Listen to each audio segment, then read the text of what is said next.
꽂아 여기다? 여기다가 꽂는 건데 일단은 저기 생방송 시작할 때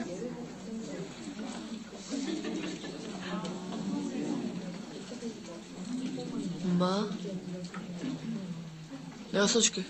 망치부인 시험 방송 아직 시간 안 됐지.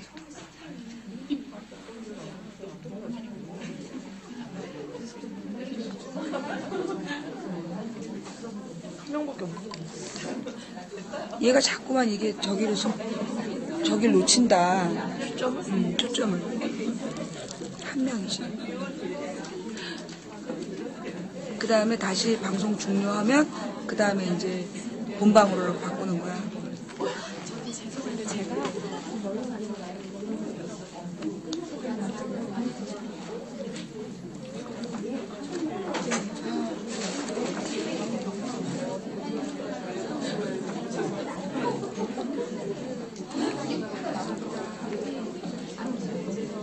우리가 가방을 사야 돼. 자, 나와? 사람 나와? 한 명밖에 없어. 일단 말을 해봐. 응. 마이크 시험 중. 안녕하세요. 망치부입니다. 자, 지금 소리가 울리는지, 소리가 들리십니까? 시청자 여러분, 안녕하세요. 망치부입니다. 시험 방송. 마이크 테스트. 지금 소리 들리세요? 지금 소리가 너무 안 들려요. 그러니까 엄마 강연할 때 목소리가 커지거든? 아니야. 그 사람이 많아. 마이크 준비돼 있어요? 그건 또 너무 울리지 않아? 어? 마이크 시험 중. 괜찮은데? 울리진 않지. 자, 시청자 여러분, 아니요, 저 볼륨을 좀 낮춰야 될 것 같은데, 시청자 여러분 어떠세요? 소리 괜찮으세요? 아니 그 한 명이 대답을 안 하고 있어 지금. 그래? 에이씨. 그러면 다시. 예. 볼륨을 누가 조금만 줄여주실래요? 안녕하세요. 제가 굉장히 목소리가 막 커지기 때문에, 이 정도 소리가 기본으로 나오기 때문에 볼륨을 적당히 조절해 주셔야 됩니다. 울림 없이. 예, 마이크 시험 중. 괜찮으세요? 들을만 하세요? 귀가 괴로우지 않아요? 예, 됐습니다. 예. 이 마이크로 그냥 나가자. 응? 이거 지금 아직 배터리가 확실하지 않으니까. 그러면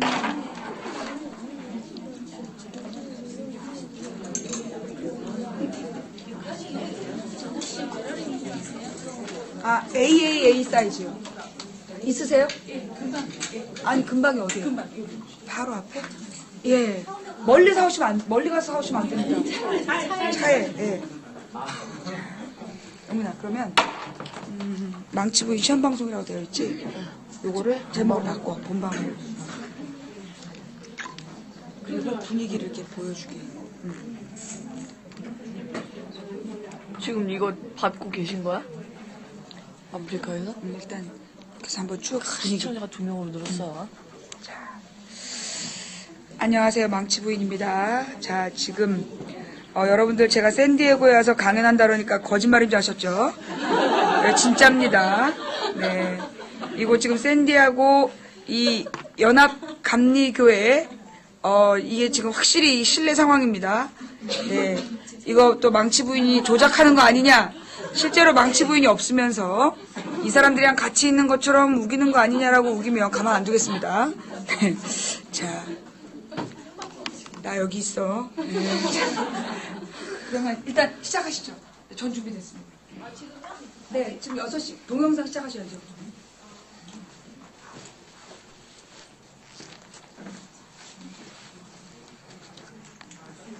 저희 사회자가 계십니다.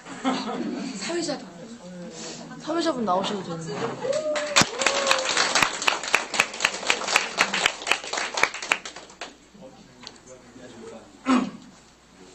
안녕하세요. 저 사회를 맡은 이상하라고 합니다.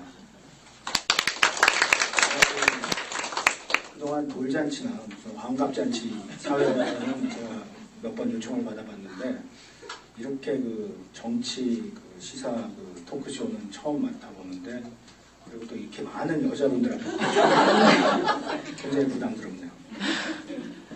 제가 그 망치 부인을 처음 접한 거는 한 2년 반 전에 대선 전에 그 이제 검색을 하다가 망치 부인이라는 그 검색어에 뜨길래 새로 나온 그 야한 영화인가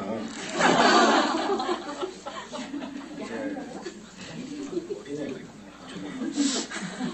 그랬는데 알고 봤더니 이제 시사 토크 그 호스트시다.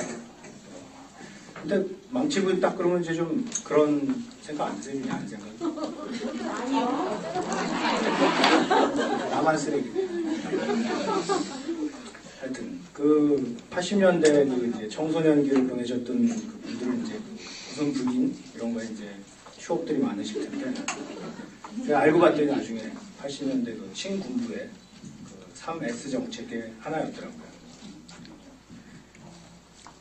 아주 감탄의 목소리죠. 이제 정치라는 거 이제 저희가 알게 모르게 저희 이제 생활 속에 이렇게 들어와서 저희와 같이 숨쉬고 저희를 더 나아가서 조정도 하고 그렇기 때문에 저희가 정치에 더 관심을 가져야 되고 더 적극적으로 참여를 해야 되고 투표를 반드시 해야 되는 이유라고 생각합니다. 그래서 저희 샌디에고에서 좀 어렵게 망치군을 모시고 이제 토크쇼를 진행하게 됐는데 자, 모두 환영하는 의미에서 박수.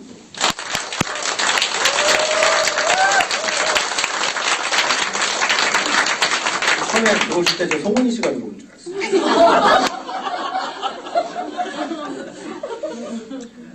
처음에 동영상부터 보는 걸로. 네. 처음에 준비해 오신 동영상 두 편 보고 시작하도록 하겠습니다.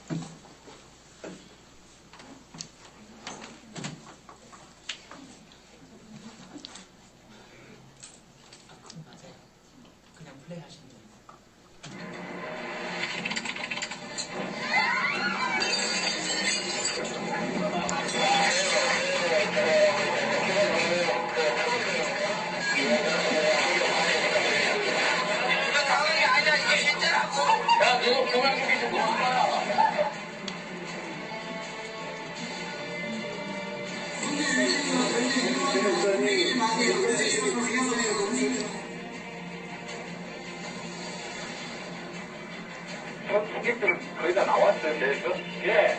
선생님이 없다는 이야기요? 예, 그 전부터 계속 기울기 전부터 사람이 나와 있었기 때문에 내가 그때도 정확하게 안 했는데 거의 다 나왔어요.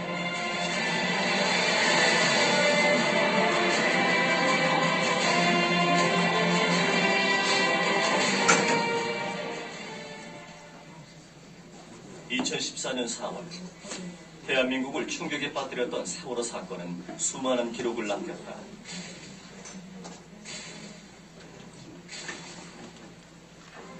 지울 수 없는 아픔의 흔적과 함께 언론사 최대 오보 사건, 해피아이의 존재, 지상 최대 검거작전의 실패, 국정원 미스테리까지 세월호 사건을 통해 대한민국 총체적 개혁의 필요성이 대두됐지만 결국 정부와 검찰은 그 책임을 선장과 산업, 일부 해경 탓으로 돌리고 있다. 세월호는 왜 침몰했는가? 사고가 왜 참사로 이어졌는가? 과연 어디에서부터 잘못된 것인가? 이 물음에 대한 답을 찾기 위해 세월호가 침몰하던 4월 16일로 돌아가 보자.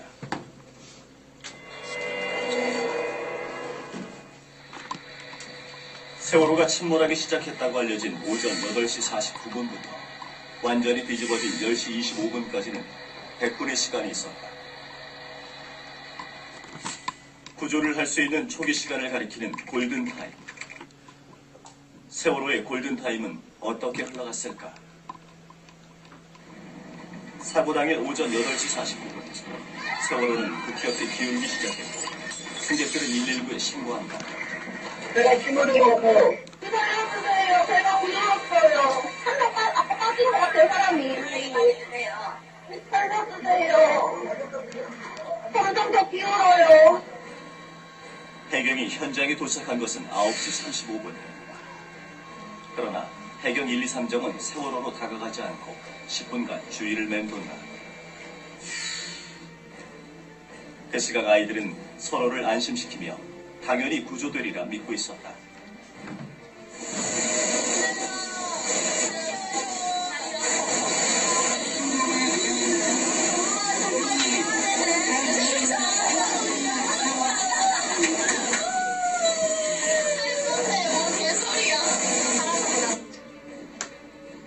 구조를 기다리는 400여 명의 승객을 위해 해경이 보낸 것은 고작 7인승 구명 보트 한 대뿐이다. 이 보트가 최초로 구조한 인원은 5명, 전부 기관부 선원들이다.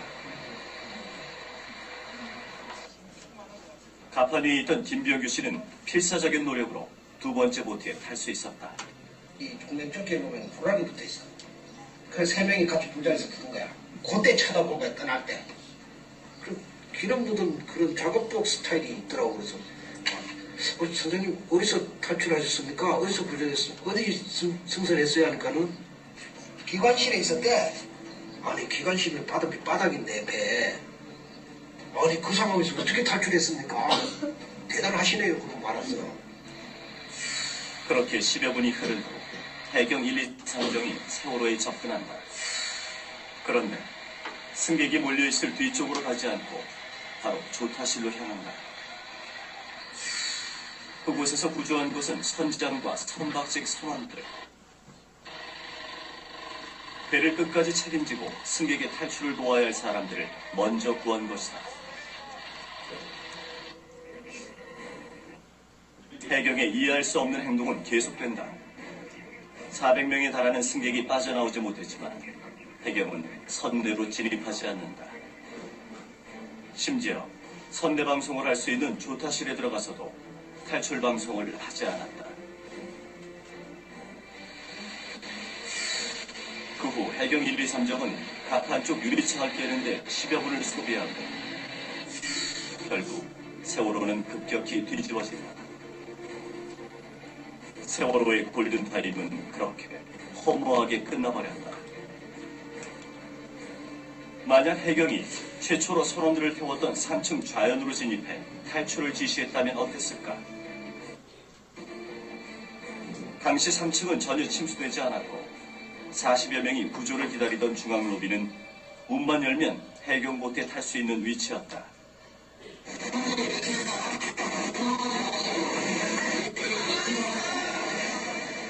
중앙 로비가 이쪽이에요. 아, 여기가요? 네.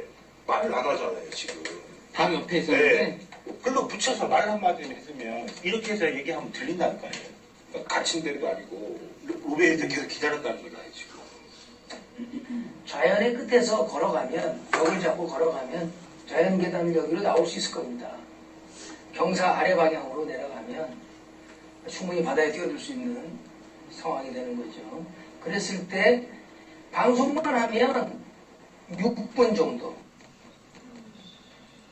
왜 선내 진입을 시도하지 않았냐는 비판이 일자 해경은 이렇게 변명한다. 가능한 할 수 있으면 하나 조타실에서 올라가라 하라겠는데 그때 경사가 심해가지고 올라갔다가 내리면되다가 못 올라가고 그대로 밀려 내렸습니다. 선내 진입할 수 있는 상황이 전혀 아니었다는 거예요? 그때는 체력적 여유가 없네라 일단. 그러나 9시 44분에 이미 해경 한 명이 가판위에 있었고 49분에는 선내 방송을 할 수 있는 조타실까지 진입했었다. 하지만 탈출 방송은 하지 않았다. 당시 현장에 있었던 승객과 어민들은 해경이 구조에 적극적이지 않았다고 입을 모은다. 해경 헬기가 찍은 영상에서도 구조를 하지 않고 이야기를 나누고 있는 해경이 포착된다. 학생 데려간 올라가서 안 내려온다고 난간이 위에 올라가면 4층 보고 좀 더 이렇게 기다리고 이리 가면 두 번 다시 안 내려오니까 한 번 딱 올라가니까 그러고 안 내려와. 그냥 소리라도 빨리 굴러 뛰어들어라고 소리만 쳤어도 많이 나왔을 건데 전혀 그런 게 없었어요. 그때 이제 저도 딱 보니까 애들이 다 아무것도 안 하고 있는 거예요. 해경만 저기 되고 있고 그래서 이 상황은 지금 여경이 없는 벤처로 알고 승조원들만 구조한 거다. 국박 직원들만. 시신 수색 상황표를 보면 구조에 대한 의문과 안타까움이 남는다. 4층 우현 여학생 숙소에서 59에 달하는 시신이 발견됐는데 구조 당시 해경이 창문만 깼어도 살릴 수 있었기 때문이다. 해경 구조 영상을 본 전문가들은 구조에 총체적 문제가 있음을 지적했다. 타고 저기 내려와서 밑에서는 학생들이 아우성을 치는데도 그 유리창 하나를 못 깼습니다. 저기 라이프 자켓 입고 있는 분들을 헬기로 올릴 이유가 하늘이 없습니다. 슬라이딩 시켜서 물속에 들어가면 다 잡니다. 깨고 들어가서 문을 열고 나오게 해서 바닷속으로 물속으로 들어가라고 해야죠. 적극적인 구조를 했어도 모자랄 뻔했다. 구조에 대한 의혹은 여기서 그치지 않는다. 구조를 기다리는 승객들을 남겨두고 해경 헬기와 1, 2, 3장이 철수한 것이다. 탈출한 승객이 난간에 기다리고 있고 어업지도선과 어선들이 선미에서 구조 활동을 하고 있지만 헬기와 해경장, 해경 잠수부는 거의 같은 시점에 구조를 멈췄다. 300여 명의 승객이 세월호에 갇혀 있는데도 어떤 이유에서인지 해경은 이들로부터 멀어져 갔다. 재빠르게 대처했다면 승객 전부를 구할 수도 있었던 해경. 구조를 못한 것일까, 안 한 것일까?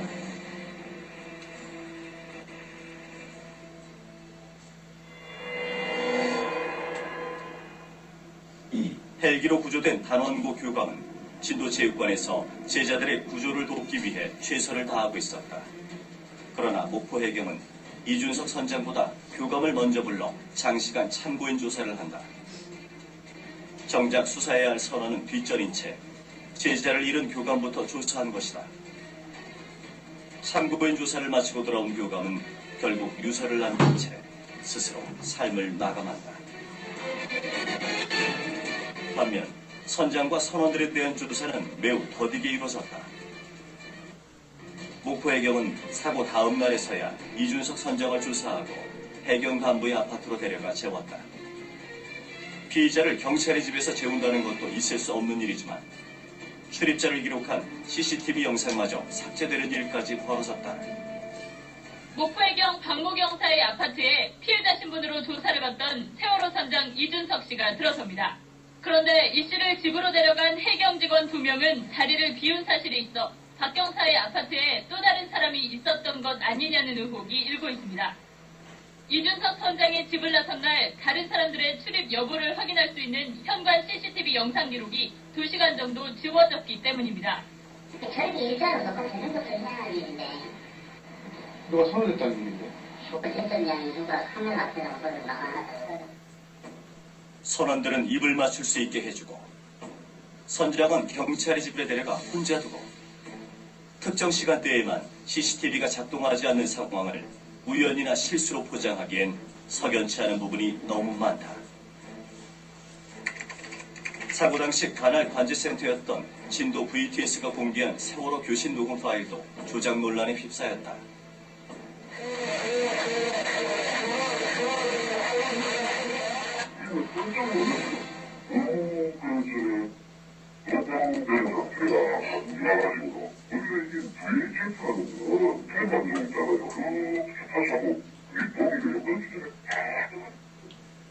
실제 다른 경로로 입수한 교신 녹음 파일은 잡음 없이 깨끗했다. 수험원들 지금 고등어 보트에 다 타고 있습니까? 예, 되었습니다. 저기는 약 500명 정도 됩니다. 또 치운다든가 아니면 이렇게 두 개가 믹싱이 된다든가 이렇게 해가지고 의도적으로 편집이 됐을 가능성이 의심스럽다 이렇게 볼 수 있습니다. 진도 VTS가 세월호에 승객 대피를 요구했다는 교신 일지의 내용도 사실과 달랐다. 진도 VTS가 이게 이제 그 녹취록을 제공해줬다 그러는데 거기서 발생한 것이 아니고 드라이스 그 선장 목소리.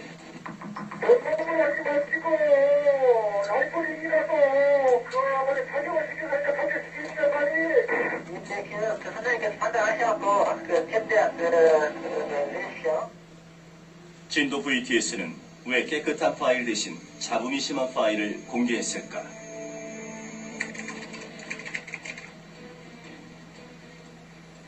세월호에서 발견된 선원 노트북에는 국정원이 관계된 흔적도 보인다. 국정원 지적사항이라는 문건에는 선원 휴가 계획서에서부터 작업수당 보고서, 전시실 도색 작업, 해양안전수칙 시리 준비 등 상세한 작업 지시 내용이 담겨져 있다. 국정원은 이를 두고 세월호의 국가보호장비 지정을 위해 2013년 3월에 보안 측정을 실시했다고 해명했지만 문서의 작성일은 그 전인 2월이어서 논란은 증폭됐다. 또한 국내 여객선 중 세월호만 유일하게 해양 사고가 발생했을 때 국정원에 보고하도록 한 것도 의문이다.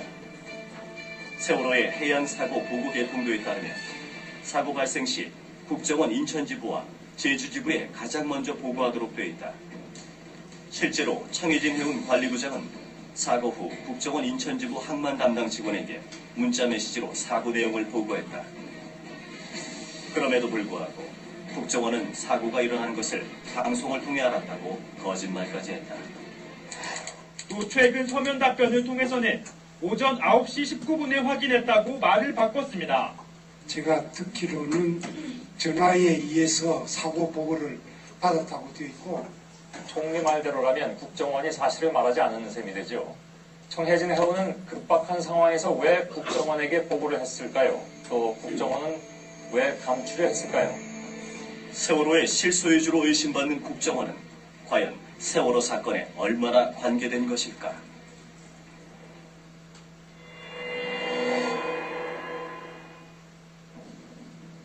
사고 직후 정부는 사고의 원인을 급선에 의한 침몰로 추정하며 듬성듬성 끊긴 항적도를 공개했다. 그러나 고속으로 주행하는 6,000톤급 여객선이 이처럼 급격하게 방향을 바꾸는 것은 불가능하다는 비판이 일자 정부는 수정한 항적도를 내놓는다. 누락된 3분 36초간의 AIS 정보가 복원됐다는 것이다. 그 이후에도 한 차례 더 항적도가 수정됐지만 세월호가 변침할 당시인 오전 8시 48분 44초부터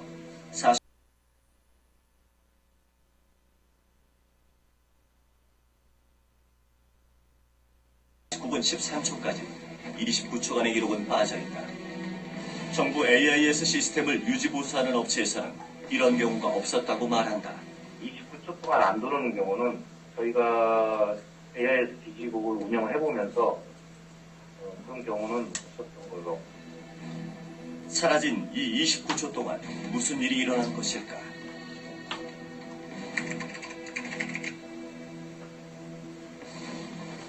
없어진 기관에 있던 정보들하는 거예요, 그게. 세월호 사건에 대한 다큐멘터리를 제작하던 한 감독은 해외 AIS 사이트 자료와 정부 발표들을 종합해서 잃어버린 29초의 일부를 찾아낸다. 김지영 감독이 분석한 바에 의하면 세월호는 지그재그로 운항하다가 급변침 직전에 좌회전, 급우회전을 했다. 지그재그 운항은 컨테이너의 고박을 느슨하게 만들고 좌회전 후 우회전을 하면 배가 더 기울어서 쉽게 쓰러진다는 것이다. 세월호는 왜 지그재그로 운항 후 급변침을 했을까?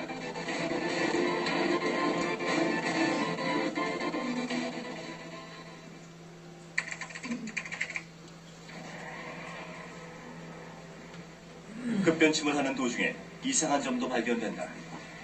오른쪽으로 돌던 세월호가 순간적으로 왼쪽으로 꺾은 부분이 나타난다. 6,000톤이 넘는 배가 이렇게 순간적으로 방향을 바꾸는 것은 불가능하다. 그런데 당시 레이더에도 의문의 물체가 포착돼서 세월호의 급변침과 관련이 있는 게 아니냐는 의혹이 크게 확산됐다. 급변침 직후 나타난 50에서 100m에 달하는 물체가 10분 정도 후에는 돌연 사라진다. 언론에서는 이 물체가 세월호에서 떨어진 컨테이너 박스 같다고 보도했지만 다른 분석도 있다. 근데 컨테이너가 몇십 개가 되는데 떨어져 나갔으면 다 분산이 됐을 수도 있지 않겠느냐. 그래서 저렇게 한 덩어리로 안 보인다는 그런 분석도 나올 수 있다는 얘기고요. 영상을 보면 한꺼번에 가라앉은 것으로 되기 때문에 그래서 전문가들에 따라서는 저것이 컨테이너의 집합체가 아니라 하나의 물체로 볼 수도 있지 않냐라는 그 주장이죠. 이 전문가는 또 오른쪽으로 급하게 변침한 것 자체가 돌발 상황이 있었다는 것을 뒷받침한다고 설명했습니다. 바로 오른쪽에 섬에 있는데도 그쪽으로 변심한 건 앞에 뭔가를 피하기 위해서였다는 것밖에 설명이 안 됩니다. 멀리서 보였으면 미리 소변침을 했겠죠. 그런 거 없이 확 돌잖아요. 잠수함은 밑에서 부양을 하는데 항해하다 보면 잘 안 보입니다. 통통배까지 잡아내는 레이더에 안 잡히는 무엇인데 급히 피해야 하는 무엇? 과연 레이더에서 등장했다 사라진 50에서 100m 길이의 물체는 무엇일까? 세월호가 침몰한 이유와 어떤 관련이 있을까?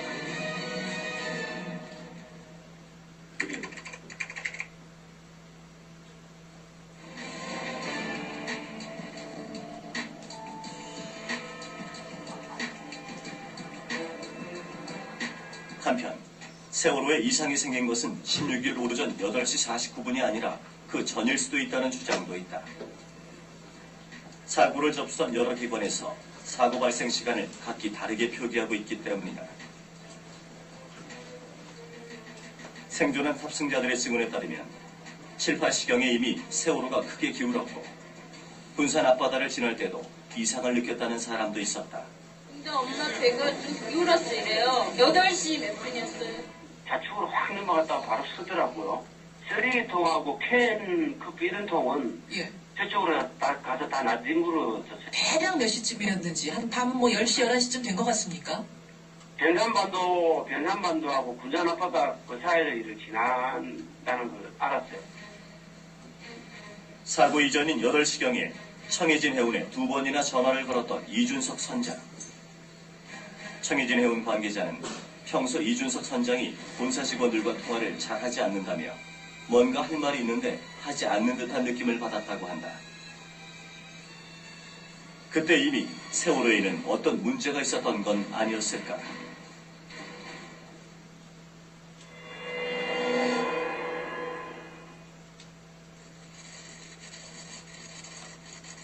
검찰은 지난 10월 6일 세월호 참사의 수사 결과를 발표하면서 세월호 침몰 사유를 밝혔다. 세월호는 선사 측의 무리한 증톤 및 과정으로 인해 보건성이 현저히 악화된 상태에서 운항하던 중 조타수의 조타한 미수로 인한 배갑수 변침으로 배가 자연으로 기울며 제대로 고박되지 않은 화물이 좌측으로 쏠려 보건성을 잃고 침몰하게 된 것으로 파악되었습니다. 그러나 대각도 변침이 조타수의 과실에 의한 것이라고 단정 지을 수는 없다. 지그재그로 운항한 이유가 무엇인지, 급하게 방향을 틀어야 할 만큼 급박한 상황이 있었는지 등의 여러 가지 의혹들이 아직도 밝혀지지 않았기 때문이다. 해상 사고에서 가장 중요한 단서라고 할 수 있는 항적도와 레이더 영상에 대한 의문조차 해결하지 않은 채 검찰은 조타수의 실수라고 서둘러 단정 지어버렸다.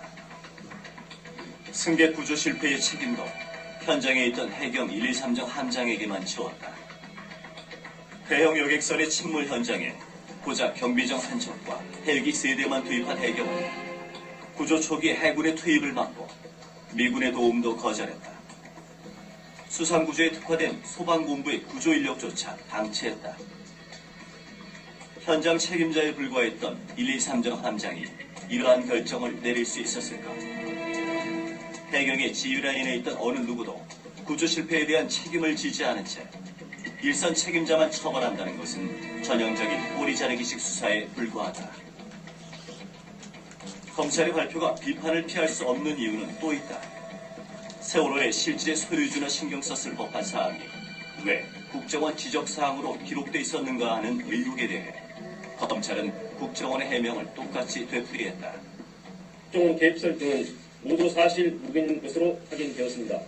막대한 자금력으로 정관계 인사들에게 로비를 해왔을 것이라고 의심받던 유병헌 로비 의혹도 한간에 이야기되던 골프채 의혹 수준에서 마무리했다. 검찰은 로비는 없었다고 결론을 내렸습니다. 구원파와 김기춘 비서실장의 관계도 의심스러웠지만 이에 대해서는 수사조차 하지 않았다. 이러한 검찰에게 대통령이 사고 후 7시간 동안 대책회의도 주재하지 않고 뭘 했는지 밝히라고 요구하는 것은 애당초 무리였을까? 그러니까 대통령께서 어디에 계셨는데 서면 보고를 합니까? 대통령께서 집무실에 계셨습니까? 그 위치에 대해서 제가 알지 못합니다. 비서실장님이 모르시면 누가 아십니까? 비서실장이 대통령께서는 다른 공식 일정이 있으셨습니까? 이 당시에. 그 당시에 대통령이 어떤 일정이 있는지 저하고 관계되는 일정을 잘 모르겠습니다. 비서실장이 그런 어마어마한 사고가 생긴 당일날 대통령의 동선을 모른다는 건 있을 수 없습니다. 대통령의 모든 것들이 공유됩니다. 최소한 부속실 비서들에게. 그래서 모를 수가 없죠.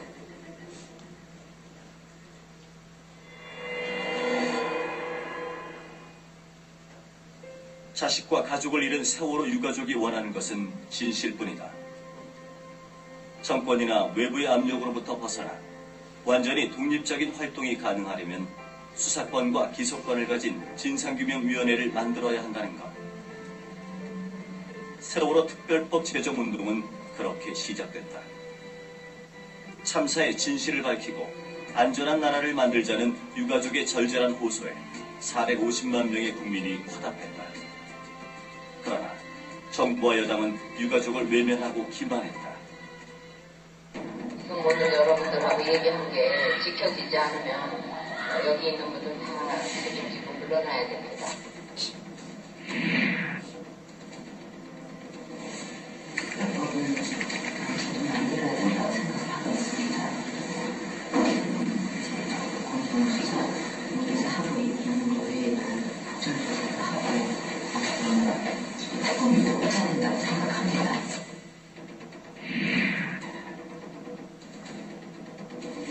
이번 사고에 제대로 대처하지 못한 최종 책임은 대통령인 저에게 있습니다. 앞으로 희생자들의 넋을 기리고 안전의 중요성을 되새기기 위해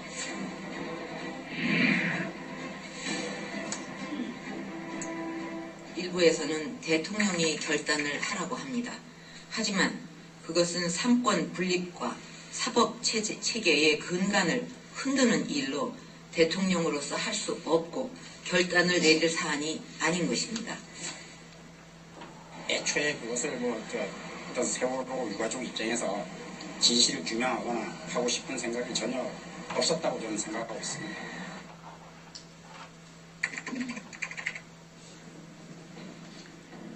대통령이 유가족과의 약속을 내팽개치는 동안 정치인들은 유가족의 가슴에 비수를 꽂았다. 세월호 희생자와 유가족들을 모욕하는 발언들이 지속적으로 그것도 여당에서만 나오고 있다는 데 있습니다. 여당 지도부가 입단속을 하는 것처럼 해왔지만 문제의 발언 당사자들 상당수가 지도부와 지도부급 인사들입니다. 현재 세월호 국정조사 특별위원회를 이끌고 있는 심재철 위원입니다. 국가 유공자들보다 몇 배 대우를 해달라는 것이 특별법의 주장이다. 사망자 전원을 의사자로 지정해달라고 한다. 이들은 유가족이 제안한 특별법 어디에도 없는 의사자 지정과 대학 특례 입학 등을 거론하며 국민을 분열시키고 선동했다. 우리가 그 대학은 놀러 가라 그랬어요. 죽으라 그랬어요. 세월호 희생자들의 의사자 지정에 반대하며 다른 의사자들에 대한 모독이라고 목소리를 높였습니다. 급기야 분단 이후 반공을 무기로 공공연한 테러를 일삼아 서북 청년단이 부활을 예고하게 이른다. 세월호 노란 깃발 지겹다 이제. 국민들이 다 싫어하는데. 국민이요 불법입니다. 불법입니다. 해야 돼. 안 돼. 복잡한 대한민국 현대사에서 악몽과도 같은 테러 집단으로 규정된 서북 청년단. 당시 주한미군 방첩대 보고서는 이승만과 서북 청년단의 관계를 이렇게 서술했다.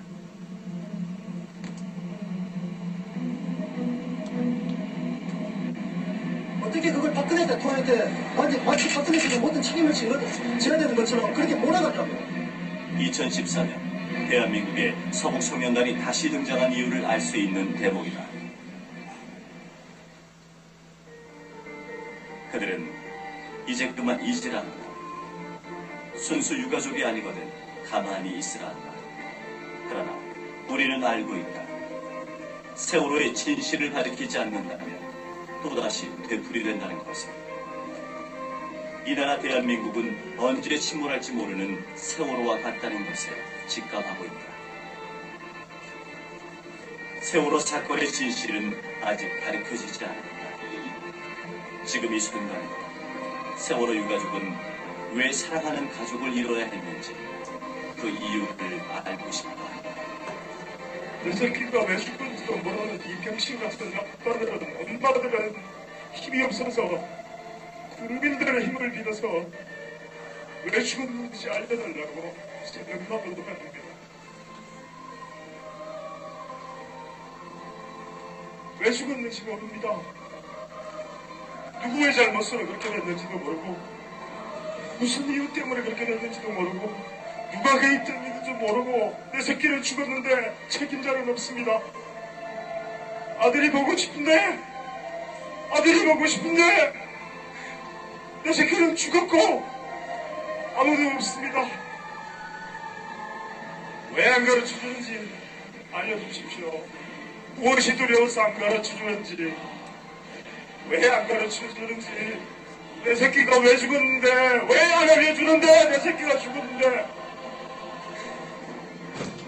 도와주십시오.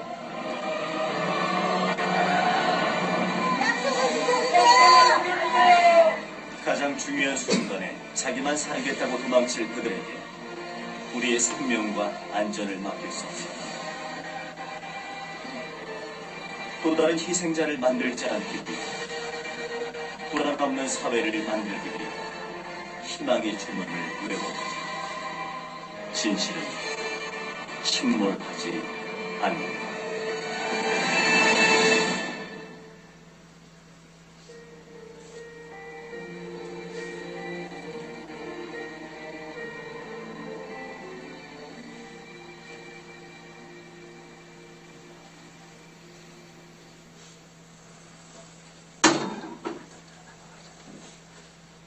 시작할까요? 잠깐만. 그러면 일단 인사부터 하고. 안녕하십니까. 서울에서 왔습니다. 서울 저 북쪽 귀퉁이 도봉구 창동에서 온 망치 부인과 그냥 포기하고 예 우리 갈 길에 갑시다. 지금 이거 지금 되고 있어? 사람들 들어오고 있어. 본방이 되나 모르겠네. 본방 돼? 본방송이 안 되고 있어. 대단히 죄송합니다, 여러분. 됐다. 됐어?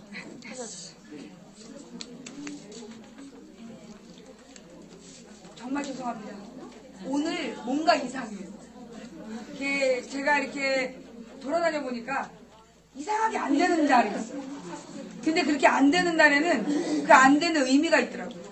어쩌면 제가 오늘 이 샌디에고 분들 보고 너무 흥분한 나머지 2명만 기대했는데 너무 많이 오셔서 너무 흥분한 나머지 제가 막 혹시 실수할까봐 우리 또 저 위에 계신 분께서 저에게 마음을 가라앉혀라, 좀 긴장해라, 이런 뜻으로 오늘 이 좌익교수 영상도 안 나오고 그리고 이렇게 생방송까지 연결해 어저께 굉장히 잘 됐거든요. 오늘 갑자기 이러는 이유가 뭘까? 그리고 이거는 미국 방송이 터진 게 아니라 한국에서 본방이 터진 거예요. 근데 이제 사실 제가 아프리카에서 방송을 할 때 사실은 이제 아프리카 최다 방폭 기록자입니다. 방폭이 뭐냐면 방송을 하고 있는데 외부에서 트래픽을 막 걸어가지고 방송 서버 저하고 아프리카 서버를 중단시키는 거예요. 연결을 끊는. 그래서 아마 여러분들이 유튜브를 찾아보시면 망치부인 방폭 기록 뭐 이런 방송도 있어요. 그게 뭐냐면 이제 쟤네들이 기계를 돌려가지고 과다하게 막아버리는. 그래서 이제 그럼 이제 시청자들이 몇천 명이 보고 있다가 순식간에 날아가 버리는 거거든요. 그렇게 해서 시청자 수를 떨어뜨리는 작업들도 하고 있기 때문에 여러분들은 지금 그래도 미국은 제가 굉장히 당황스럽게 미국은 안 터져. 한국이 터진 거예요. 그래서 우리 한국에 계신 우리 직원 여러분 당황하셨죠? 저는 더 당황했어요. 내가 이 샌디에고에서 지금 싸워난 것 같아요. 우리 한국 가서 다시 만나기로 하고. 예. 자, 그럼 얘기 좀 시작해 볼게요. 사실 어떻게 보면 이 좌익교수 영상을 틀지 말라는 하나님 사인이신 것 같아요. 이 영상이 이렇게 보시면 어떻게 보면 교회 안에서는 너무나 이렇게 충격적인 영상이기 때문에 못 틀어드렸는지도 모르겠습니다. 자, 우선 여기 계신 분들 중에 망치부인 오늘 처음 보신 분 계십니까? 굉장히 많은 분들이 저 처음 보셨군요. 네. 그렇지. 처음 보지 당연히. 예. 다시 질문 드렸어요. 예. 망치부인 방송을 한 번도 본 적 없다. 아 예. 한 분, 두 분, 세 분, 네 분, 다섯, 여섯, 일곱, 여덟 분, 아홉 분. 아 그러면 어떻게 오신 거예요, 어르신? 저기가 안내가 아 우리 미셸님이 붙이신 노인의 안내문 보고 오셨구나. 예. 아 우리 일단 감사합니다 어르신 와주셔서 감사합니다. 큰일 났네. 아 일단 저는 아프리카 TV라는 한국의 작은 이렇게 사이트에서 그 인터넷 시사 방송을 진행하는 사람입니다. 우선 제 복장이 굉장히 당황스러우신 거에 대해서 죄송하다는 말씀을 전합니다. 제가 도봉구 창동에서 40년을 살다 보니 그 해외 정서는 모를 뿐만 아니라 제가 이렇게 그러나 인터넷에 대한 관심은 많아서 보니까 스티브 잡스가 청바지에 까만 티 입고 나오길래 아 이게 미국은 그렇게 해야 되는 겁니다. 아 근데 또 이 한국은 저희가 또 이 정체성이 있기 때문에 제가 도봉산 밑에 삽니다. 저희 도봉산에서는 이 등산화 안 신으면 밖에 못 다녀요. 뭐 그런 것도 있지만 사실 이게 제가 이번에 미주 투어를 여기 이제 LA, 샌디에고 여기는 이제 사실 좀 따뜻한 곳이잖아요. 제가 내일 모레 이제 워싱턴으로 갑니다. 그 다음에 필라델피아, 뉴욕 갔다가 토론토에서 일정이 끝나고 다시 LA에서 가는데 그리고 이제 샌들도 들고 운동화도 들고 이렇게 다니기에는 사실 이것도 제가 여러 차에 얹혀 다녀야 되는데 민폐잖아요. 제가 그러니까 해외여행을 해본 적이 없는데 작년에 처음으로 해외여행을 해봤습니다. 그때 이제 시청자들이 해외는 춥다고 전기장판 갖고 가라는 거예요. 가봤어야죠. 전기장판 챙겼습니다. 해외에 가면 라면이 너무 먹고 싶다는 거예요. 컵라면 한 잔. 그래서 컵라면 6개 넣고 전기장판을 또 둘인데 해외는 침대가 다 따로 쓴다. 전기장판 2개. 그래서 이게 이민 가방 하나. 그 다음에 이제 우리 둘의 12일 동안의 입을 옷 2개. 그리고 이제 딱 현장에 도착했더니 여행사 직원이 아래로 쭉 처음이신가 봐요. 어머 보통은 일본 들렀다 동남아 들렀다가 그리고 여기 유럽 오는데 웬일로 유럽을 처음 했어. 그러게요. 어쩌다 보니까 그래서 그 여행을 하는 내가 처음 보는 우리 일행들이 저를 보고 다 비웃은 거예요. 촌스럽다 막 이러면서 그러다 이제 제가 이틀째 되는 날부터 식당에서 내가 전기장판 갖고 가는 시청자 잡기만 하면 3일 8층까지 블랙을 걸 거야 이러면서 이제 다니니까 이제 일행들이 들은 거예요. 아 저 여자가 되게 웃긴 여자구나. 목소리가 크니까 다들 경계라고 멀리 앉았는데 3일째 된 날부터 가까이 슬금슬금 오더라고요. 그리고 이제 4일째부터 인사를 하고 그리고 무엇보다 어린 딸이랑 같이 가니까 대화가 많이 통했는데 제가 전기장판을 매일매일 이제 흉을 본 거예요. 그러니까 이제 이 시청자, 그러니까 우리 그 일행들이 막 낄낄거렸어요. 근데 어느 날 일행이 부부인데 그 중에 한 분이 그 여자분이신데 여행을 못 가시겠다는 거예요. 그날의 일정을. 그래서 왜 그러시냐 그랬더니 그쪽도 2개 갖고 오신 거예요, 전기팩을. 근데 핫팩이라 조그만 전기팩을 2개를 갖고 왔는데 그 중에 하나가 고장이 난 거예요.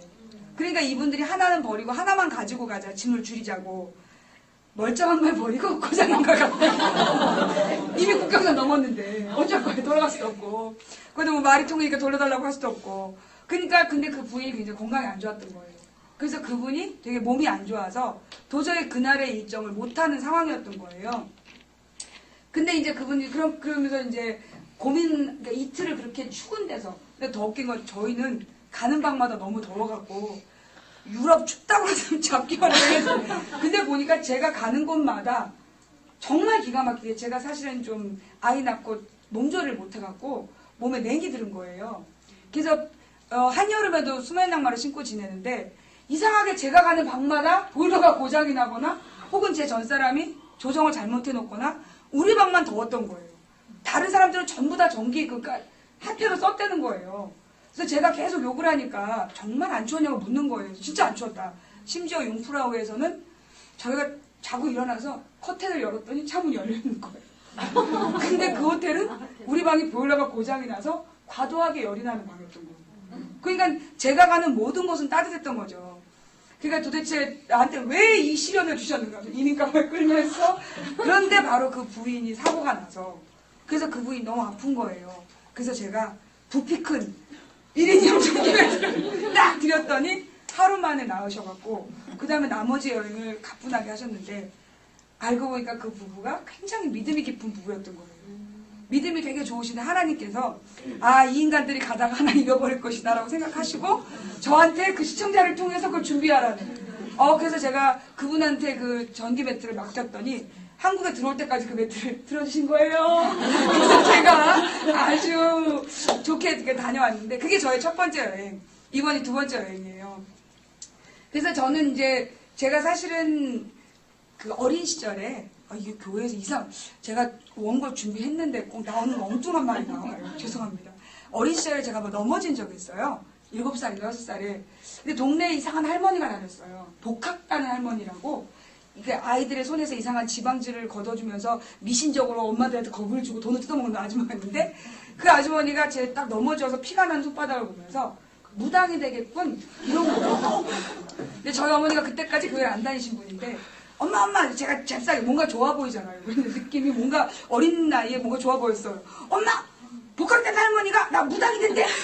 우리 어머니가 그날 교회 가셨어요. 그날 교회를 가셔서 그날부터 돌아가실 때까지 그 정말 30몇 년을 31년 중에 6살 빼고 25년 동안을 새벽 기도를 가신 거예요. 저 때문에. 제가 혹시 무당될까봐. 그러면서 제가 참 사실 중간에 무병 비슷한 것도 알았어요. 이유를 알지 못하고 걷지 못하는 병에 걸려서 제가 학교 다닐 때 4학년 때 엄마 아빠가 이렇게 저희 아버지가 공작을 좋아하셔가지고 바퀴차를 만들어서 저를 실컷 학교로 온 학교에 구경거리를 들면서 다닌 적도 있고 제가 그렇게 되게 독특하게 성장을 했어요. 근데 제가 이제 성장하는 과정이 조금 남달랐는데 저는 69년생입니다.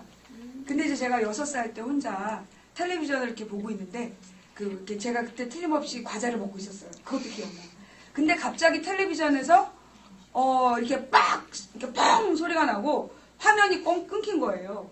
그리고 잠시 후에 그러니까 한두 시간이 지난 뒤에 아버지가 굉장히 사색이 돼서 들어오셔가지고 전쟁이 날지도 모른다. 어린 시절에 정말 충격이었습니다. 근데 그 장면이 뭐였냐면 바로 유영수 여사가 저격당한 순간이었던 거예요. 근데 그 나이 때 누가 그런 재미없는 기념식을 보겠습니까? 저는 어린 시절부터 그걸 혼자 본 거예요. 아무도 안 볼 때. 그 다음에 제가 기억나는 장면은 1979년 저희 언니가 79학번인데 어느 날 가을에 그 가을에 마른 하늘에 번개가 막 쳤어요. 근데 우리 엄마가 마른 하늘에 번개가 치면 나라에 큰일이 벌어진다는데 이런 얘기를 하셨는데 그리고 나서 얼마 뒤에 이제 박정희 대통령이 서거하신 거예요. 그러자 우리 언니가 전화기를 부여잡고 막 우는 거예요. 막 울면서 그러면 어떡하냐고. 그래서 저는 이제 언니가 나랑 똑같은 마음으로 우는구나. 왜냐면 제가 태어났을 때부터 대통령은 박정희 대통령 뿐이었기 때문에 우리나라는 대통령 종신제인 줄 알았어요. 그 대통령이 죽었으니 왕이 죽은 것처럼 저 슬퍼하고 있는데 언니가 막 우는 거야. 그거 어떡하냐고 해서 언니 왜 그래? 했더니 학교에 휴교령이 내렸다는 거예요. 그래서 제가 그다음부터 더 크게 울었죠. 왜 초등학교는 휴교령이 내리지 않는 거예요? 더 크게 울었어요. 대통령이 죽었는데. 근데 알고 보니까 이제 그게 대학생들이 민주화운동 시위를 할까봐 그 휴교령이 내려졌던 거죠. 제가 알 턱이 있나요? 3일 뒤에 제가 그 당시에 일주일을 손꼽아 기다리던 캔디라는 만화를 하는데 그 만화 정말 그때 중요한 순간이었어요. 캔디라는 만화 모르시죠? 잘 아세요? 역시 교감이. 괴로워도 슬퍼도 나는 안 울어. 머리 2개. 우리 캔디가 그때 테리우스를 만나러 가서 그 비슷한 시점이었어요. 수아니 나쁜 지지배가 죄송합니다. 나쁜 여인이 그 테리우스를 붙들고 안아주는 그런 장면. 정말 애타게 딱 기다리고 있는데 안 하는 거예요. 계속 국가권만 나와. 그 생각했죠. 그럼 나라 위인이 돌아가셨는데 참아야지. 그래서 3일째 되는 날 참았습니다. 그러니까 이틀째였던 것 같아요. 문제는 뭐였냐면 그 다음 주였죠. 또 안 하는 거예요? 무려 2주를. 9일 동안 대통령이 서거했다고 그 서거 방송을 하면서 계속 국화꽃에 그 장성곡을 틀어주는 거예요. 저는 그 순간부터 반정부 얘기를 걷고 싶어요. 아무리 그래도 그렇지. 아니 노무현 대통령 돌아가시고 김대중 대통령 돌아갔다고 하루도 안 그랬잖아요. 박정희 대통령 돌아가셨다고 9일 동안 그랬다니까요. 어린 마음에도 뭔가 잘못됐다는 생각이 들었어요. 문제는 그 다음이었습니다. 80년 우리 언니가 대학교 2학년 때 우리 언니는 그 대학교 내내 올 A와 올 A뿔을 받은 저는 올 F를 받거든요. 굉장히 좀 다른 삶을 살았는데 우리 언니 새벽에 일찍 학교를 가고 학교 휴교령 내렸다고 울고 불두고 그리고 밤늦게까지 공부하고 오는 제가 봐도 좀 걱정이 되는 사람이었어요. 근데 드디어 어느 날 봄이 됐는데 언니가 살짝 맛이 가는 거예요.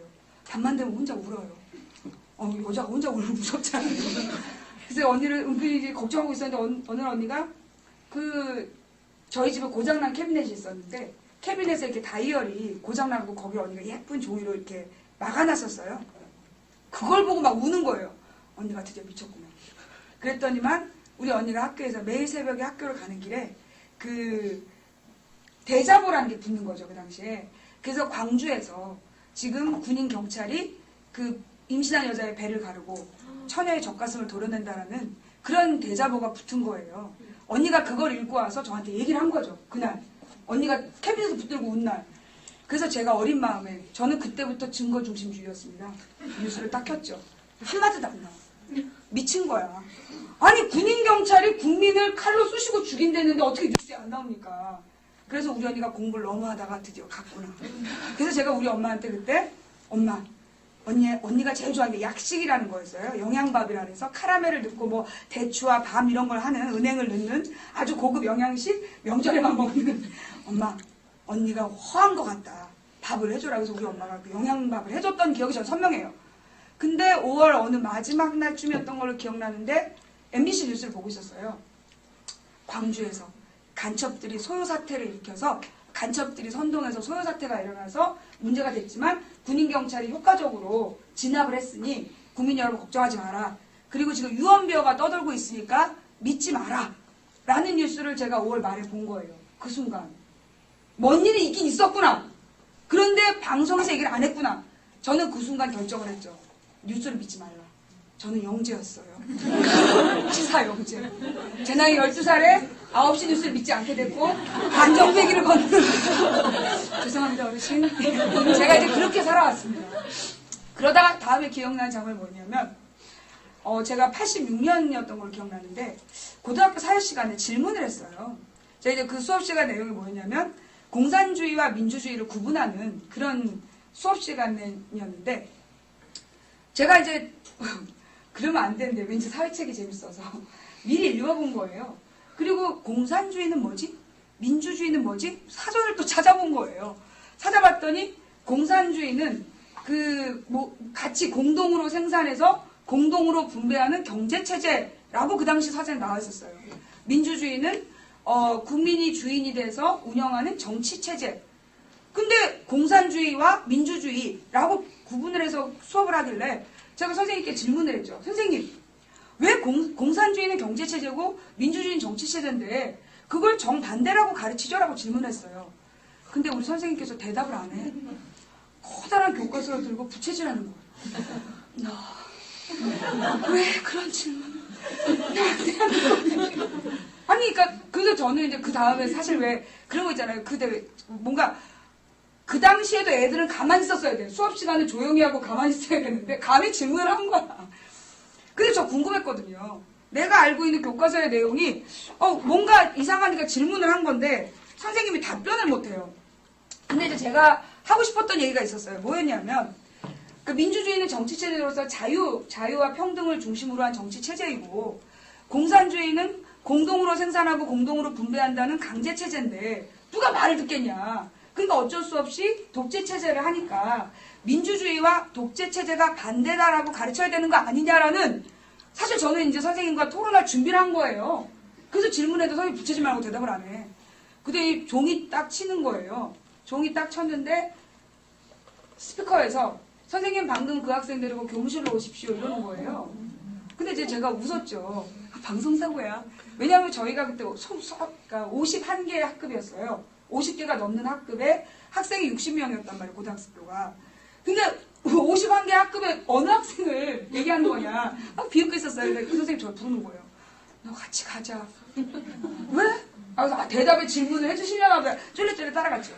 근데 선생님들이 저를 딱 붙들고 주임 선생님 너 이리 와봐 이러는 거예요. 그래서 이렇게 딱 갔어요. 그랬더니 너 가족 중에 대학생이니? 이러는 거예요. 그래서 아니요 저희 언니는 대학교 졸업하고 선생님 하는데요. 그래서 교회 다니니? 네. 교회에서 대학생이 가르치니? 아닌데요. 그랬더니 너 그럼 서클 가입했니? 이러는 거예요. 그래서 저는 서클이 뭔지 몰랐어요. 소쿨이요? 그랬더니 저를 한참 쳐다보더니 가봐. 그러는 거예요. 갔어요. 가고 있는데 다음 주임 선생님 불러서 똑같이 묻는 거예요. 질문 내용이 똑같아. 소쿨이가 도대체 뭐냐? 왜 나한테 묻으니까 저는 그때 왜 무슨 이렇게 누리반 뭐 이런 것처럼 한국말로 소쿨이에서 뭔가 이렇게 담아놓는 어떤 건가. 그래서 물어본 거예요. 근데 두 번째 주임 선생님도 얘는 진짜 무식하구나 보내준 거예요. 근데 세 번째 체육 선생님이 너 안 되겠다 상담실로 가자 이러는 거예요. 그래서 오늘따라 왜 이렇게 인기가 있냐. 난 사회 선생님한테 답변만 들으면 되는데 쫄래쫄래 따라가는데 그때 저희 교회 장로님이 학교 선생님이셨어요. 잠깐 걔 학교하고 집밖에 몰라. 그리고 학교하고 집 교회밖에 모르는데 교회 학생부도 연애할까봐 안 다니는 애야. 그러니까 이제 저의 무식이 드러난 거예요. 그래서 저를 보내준 거예요. 저는 그 뒤로 그 사건을 잊었어요. 뭔 일이 있었는지 모르고 저는 그럼 혼자 정리했죠. 민주주의는 정치체제인데 공산주의자들이 보통 독재를 하기 때문에 반대야. 저 혼자 정리를 하고 끝낸 거예요. 나중에 알았습니다. 그 당시에 그 전두환 정권 시절이었는데 사회 수업 시간에는 쌍방향으로 교실의 사회 수업 내용을 듣고 정부에 대한 비판적인 내용을 하면 보고를 했던 거예요. 그래서 그 선생님이 만약에 그날 저에게 답변을 하셨으면 그 선생님이랑 저랑 삼청교육 때 끌려가는 그런 상황이었던 거예요. 그걸 나중에 저 대학 가서 알았어요. 제가 사학과에 들어가서 어떤 일이 대한민국에 벌어지고 있는지 처음 들은 거예요. 그래서 제가 눈이 뒤집어지죠. 그때 막 억울한 거야. 그때 상담실로 끌려가서 무슨 일이 있었을까 뭐 이런 생각도 들고. 그런데 이제 사실 저는 저희 아버지가 그 개풍군이라고 그 강화도 바로 위쪽에 있는 북한 땅에서 태어나신 분이에요. 근데 이제 저희 아버지는 이렇게 철도 보일러 일을 하시면서 그 다니시다가 일사 후퇴 때 그 저희 친할머니께 다녀오겠습니다라고 출근했다가 사람들이랑 우우 밀려가지고 내려왔다가 못 돌아간 거예요. 그래서 저희 아버지는 실향민이신 거죠. 그래서 우리 아버지는 제 어린 시절에 빨갱이 새끼 이런 얘기를 많이 하시면서 그 공산주의에 대한 굉장히 분노를 갖고 사셨어요. 왜? 그 홀 어머니를 혼자 놓고 내려온 막내 아들의 그 서름이었던 거죠. 그래서 우리 아버지는 어떤 어른에게도 세배를 하지 않고 그렇게 사시는 분이었어요. 그래서 저는 이제 반공의식이 굉장히 투철한, 그리고 이제 막 그 어린 시절에 봤던 또리 장군 믿었습니다. 예. 그리고 정말 이 북한에 대해서는 되게 안 좋은 감정을 가지고 살았어요. 그런데 그러니까 제가 이제 오늘 여기 미국에서 일단 저를 초청해 주신 우리 미셸님께 진심으로 감사드리고, 듣보자 마지막에 왔는데 구경하러 와주신 여러분들께도 감사드리면서, 또 이제 많은 분들이 망치부인 그러면 좌빨 아니야? 뭐 좌익 빨갱이 종북 세력 아니야? 이러시거든요. 저 이 시간을 빌어 밝힙니다. 저 북한 아주 싫어합니다. 북한 굉장히 싫어합니다. 특히 제가 이 미국에 대해서 굉장히 이렇게 감사하게 여기는 게 뭐냐 하면, 그리고 저를 막 반미라고 알고 계신 분도 계세요. 저 친미입니다. 저 텔레비전 하루 종일 미드 틀어놔요. 그래서 저는요, 미국에서 불렀을 때 안 올라오고 있어요. 크리미널 마인드, 뉴욕 특수수사, 범죄 수사대, 그 CSI 뉴욕, 하와이 5 이런 거 보면 미국 사람들 숨 마시고 총 맞더라고요. 절대 미국은 안 온다. 그렇지만 저는 미국에 대한 동경이 있었어요. 이렇게 장애인 복지라든가 이런 부분, 그리고 언론의 자유가 보장된 나라, 이런 거에 대한 되게 고마움이 있었고, 그러니까 좋은 긍정적인 느낌? 근데 제가 미국에 진짜 감사하는 건 뭐냐 하면, 사실 어떤 의도가 있었든, 여기 미국인 교수 브루스 커밍스 교수가 한국전쟁의 기원이라는 책에서 그 당시 한국전쟁의 미국과 소련의 역관계를 밝혔지만, 어쨌거나 만약에 미국이 그때 한국전쟁에 개입하지 않았다라면, 한국전쟁에서 이 남한을 지켜주지 않았다라면, 전 지금 김정은에게 그 뚱땡이한테 인사하고 있지 않겠습니까? 그 생각을 하면 저는 정말 미국이 한국전쟁에 나서서 나만을 지켜준 것을 진심으로 감사히 여기는 사람입니다. 어르신 저도 그런 사람입니다. 오해하지 말아주세요. 그 다음에 제가 미국에 대해서 또 감사하는 두 번째 이유는 사실은 미국이 한국의 민주화 운동을 굉장히 많이 지원했습니다. 특히 고 김대중 대통령이 박정희 대통령에 의해서 암살당할 지경, 그러니까 그 일본 바다에서 이 현해탄 바다에서 하마터면 그 죽음을 당할 뻔한 상황, 그때 그 박정희 대통령을 구해준 게 그게 미국의 CIA라는 이야기들, 김대중 대통령을 구해준 사람들이 이제 이 CIA라는 이야기를 또 들었고, 그 다음에 또 감사한 거는 제가 존경하는 우리 김근태 의원님. 제가 이제 저희 동네에 우리 김근태라는 국회의원이 있는데 그 사람이 누구냐? 그분이 이제 모르시는 분들이 많으시더라고요. 이제 전두환 정부가 원래는 서울대학교 경제학과를 들어가신 분이고, 그분이 이제 원래 공부를 잘해서 서울대 경제학과 교수를 하고 싶었는데 그만 서울대에 들어가서 학생운동을 하게 된 거죠. 그래서 학생운동을 하다가 사회운동을 하게 되고 재야운동을 하시다가 전두환 정권 때 잡혀 들어가서 그 28일 동안 고문을 당하게 됩니다. 그래서 이제 고문을 당해서 평생 코 속에, 그러니까 그 물고문을 너무 많이 당해갖고 코에 혹이 생기는 병이 걸린 거예요.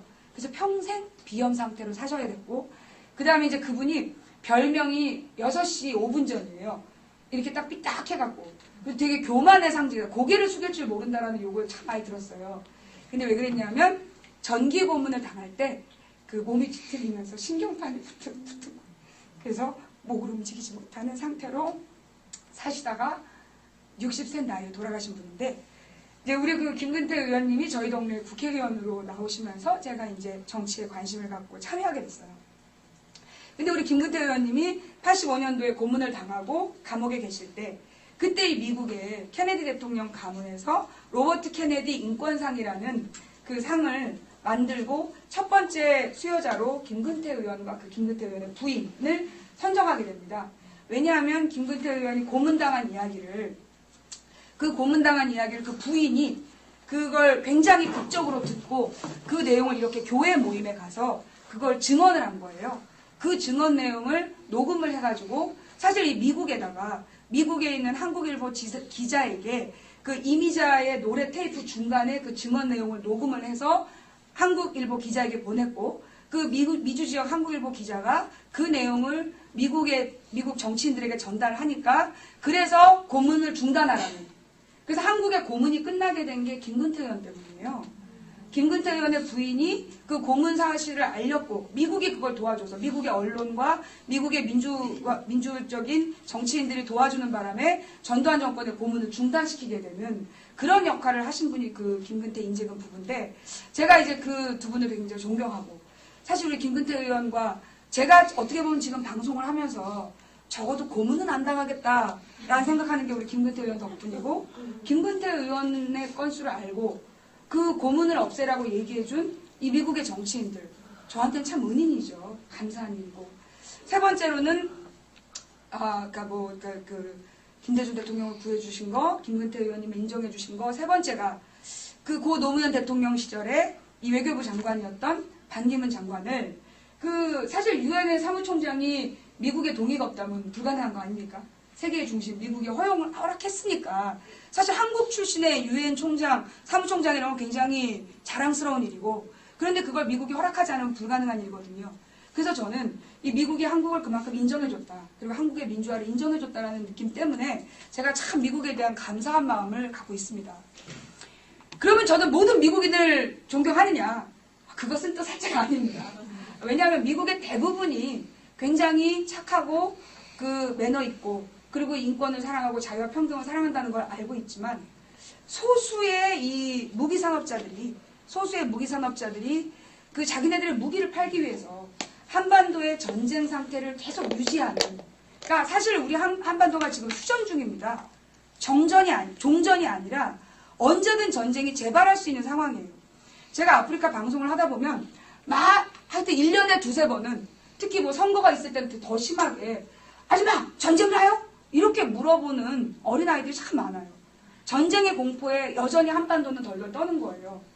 작년에 박근혜 대통령이 취임하고 3, 4월 때부터 한반도 불바다설이 나왔고 뭐 서울을 불바다로 만들겠다. 그러면서 그 당시에 이 조선일보, 동아일보들이 보도를 막 하면서 뭐라 그랬냐면 뭐 3일만 견디면 된다. 그러면 우리가 이긴다. 미국이 오고 우리가 이긴다. 그런 내용을 얘기를 하는 거예요. 그런데 저희가 옛날에 클린턴 대통령 때 제가 이제 우리 김부태 의원님을 모시고 있을 때였는데 그 클린턴 대통령 시절에 미국에서 시뮬레이션을 했다. 한반도에 전쟁이 일어난다면 어떤 상황이 벌어지는지 시뮬레이션을 했는데 3일 만에 200만 명이 죽는다. 서울 경기 인근에서 200만 명이 죽고 그러니까 서울 경기의 3분의 2가 날아간다. 그러면 서울이 다 날아가는 거예요. 경기도를 제외하기 때문에 그 수영강 가까운 3분의 2가 완전히 전멸한다. 그런 시뮬레이션 때문에 그 당시에 이제 클린턴 대통령을 이제 공화당에서 요구해가지고 전쟁을 끝내자. 북한을 쓸어버리자라는 얘기를 했고 클린턴 대통령이 시뮬레이션 했는데 그런 상황이 벌어진다. 그런데 한반도의 부가 서울에 집중되어 있기 때문에 서울에 50% 정도가 있기 때문에 50%가 아니라 45% 정도 되거든요. 그러면 한국이 완전히 재기불능이 된다. 그래서 포기했다는. 어떻게 보면 서울과 평양이 너무 가까워서 전쟁이 안 된다는 그거를 제가 2004년에 들었거든요. 그런데도 여전히 우리 한반도는 오늘도 전쟁에 대한 공포와 위협 속에 살고 있어요. 그럼 왜 그러냐? 이게 정말로 한반도를 지키기 위해서냐? 아니라는 거죠. 뭐냐면 저희 한반도는요. 그 1년 예산 중에 한 10% 가까이를 국방 예산으로 쓰고 있습니다. 그럼 360조 중에서 30조 이상을 국방비로 쓰고 있는데 그 국방비 중에서 10조 이상이 뭘로 들어가냐면 미국산 최첨단 무기를 사는데 사용되는 거예요. 그런데 이 최첨단 무기가 너무 잔혹해서 실제로는 사용할 수 없는 무기라는 거예요. 그 다음에 이 북한 애들 굉장히 무식하잖아요. 얘네들은 이제 막 대포 이런 걸로 여기 혹시 탈북자 계십니까? 혹시 나 가다가 그러니까 북한 애들은 굉장히 아주 단순한 대포 같은 거 그것도 한국 전쟁 때 쓰던 대포를 쏜다면서요. 그걸 막 그 수백 발 수천 발을 쏴대는데 그 미국산 최첨단 무기는 요격 미사일인 거야. 대포를 어떻게 요격할 거냐고요. 굉장히 싼 몇만 원짜리 대포알을 수억 원짜리 그 요격 미사일로 쏠 수가 없다는 거죠. 그래서 사실 한반도에서 비축하고 있는 최첨단 무기들이 실제로는 실전에 사용되기가 어려운 무기들인 거예요. 그럼 우리는 그 국방비에서 굉장히 많은 그 무기값을 지불하고 있는데 안 된다는 거죠. 그리고 그런 문제들. 그럼 왜 그러냐? 제가 알고 있기로는 오바마 대통령이 되던 당시 그 미국 교포들, 미국인들의 60%가 총기 규제를 찬성했다고 알고 있어요. 맞습니까? 제가 그때 기사를 그렇게 봤어요. 이 미국인들이 60%가 총기 규제에 찬성하는. 왜냐하면 그 당시에 어린 아이들이, 애기들이 엄마 그 베드 침대 옆에 있는 권총 꺼내갖고 동생 죽이고 이런 사고가 빈발해가지고 집집마다 총기를 규제하자. 그런 요구들 속에서 오바마가 대통령이 됐고, 그래서 오바마가 두 개를 얘기했다는 거 아니에요? 그 오바마 케어하고 총기 규제. 그 두 가지가 선풍적인 인기를 끌어서 대통령이 됐다. 그런데 못했잖아요. 왜? 미국의 무기산업자들이 총기를 규제하면 장사가 안 되니까 결국 미국의 대통령도 총기 규제를 못 해버린 거잖아요. 결국 그들이, 그러니까 미국 국민 60%가 원하는 총기 규제를 못하게 한 세력이 한반도의 전쟁 위험을 계속 팔아서 그 비싼 무기들을 계속 판다는 거죠. 문제는 뭐냐면 저희 한국에서 무슨 일이 있었냐. 경상남도 도지사가 그 학생들에게 급식비를 지금 이제 무상급식으로 하는 비용이 380억 정도가 됐는데 돈이 없다.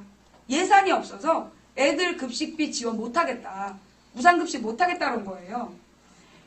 그 한국에서는 이 무상급식이라는 얘기가 사실은 부끄러운 얘기인데 한국에서는 가난한 아이들이 다른 엄마 아빠가 연락이 끊기고 돈 벌러 간다고 연락이 끊기고 할머니랑 둘이 살고 있는 아이에게 그럼 이 애는 할머니가 박스 주셔서 그걸 먹고 사는 애인데 너의 가난을 입증해라. 그럼 6장에서 11장 정도의 가난을 입증하는 서류를 내야 공짜로 밥을 먹어요. 근데 애들이 무슨 서류를 알겠어요. 글도 모르는 할머니가 어떻게 그 서류를 준비해. 그래서 한국의 아이들이 2010년까지 그 점심을 못 먹는 아이들이 굉장히 많았어요. 심지어 이렇게 급식실에 가면 급식비를 못 내는 아이들이라고 수십 명의 명단이 적혀 있는 거예요. 어떤 때는 교실에 그 이름이 적혀 있기도 하고 얘네들은 교실에서 급식을 할 때는 얘네들 밥 주지 말아야 된다. 급식비 안 낸 애들이다. 그러면서 낼 수 있는데 안 낸 거다. 돈 빼돌리고 안 낸 거다라고 얘기를 하면서 근데 아이들이 배가 고프니까 친구들이랑 같이 들어가서 밥을 먹으면 걸리고 피켓을 들고 도둑질하면 안 됩니다라는 피켓을 들고 아이들이 식당에 서 있어야 되는 일이 2010년까지 한반도에 있었어요. 그래서 저희가 2010년 지방선거 때 우리 아이들에게 밥 한 끼는 공짜로 주자. 그렇게 얘기를 해서 만든 게 무상급식입니다.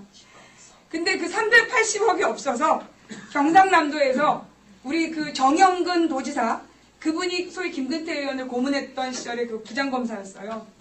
380억이 없어서 애들에게 무상급식 못 해주겠다라고 지금 선언을 한 겁니다. 교육청이 알아서 하든가.